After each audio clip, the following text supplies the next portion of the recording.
आखि समस्तंकर एका बोली होइथाय किंतु देखिबार दृष्टिकोण समस्तंकर अलगा होइथाय। अधिकार केबे काहाठारु जोर जबरदस्ती जाहिर करी हुए ना। अधिकार तो आपे आपे जनक उपरे आसी थाए। ताहा पुणी सहानुभूति प्रेम आंतरिक निबिड़तार सहित।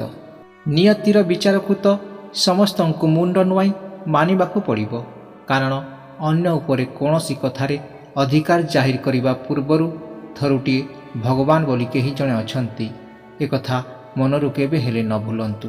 काहार संदेह को भय कर नाही, कारण एटी सुनार शुद्धता उपरु संदेह टुटेनी कि कोइला उपरे केही केबे संदेह करेनी। मन भितरे थिबा राग को भूली आपणाई नेले गोटे भांगी जाउथिबा संपर्क जोड़ी होई जाए, हेले एहा आग परि आउ रुहे नाही।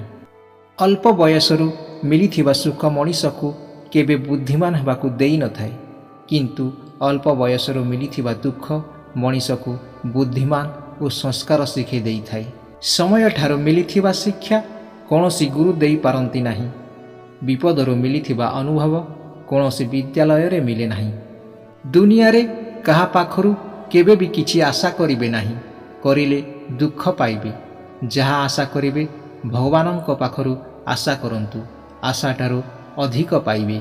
ए पृथ्वी रे पशु पक्षी कपट आचरण करंती नाही, केवल मनुष्य करे। आमे किछि न आनी सबु किछि पाई युद्ध करू एवं शेषरे आमे सबु किछि छाड़िकी किछि न नै फेरी जाऊ।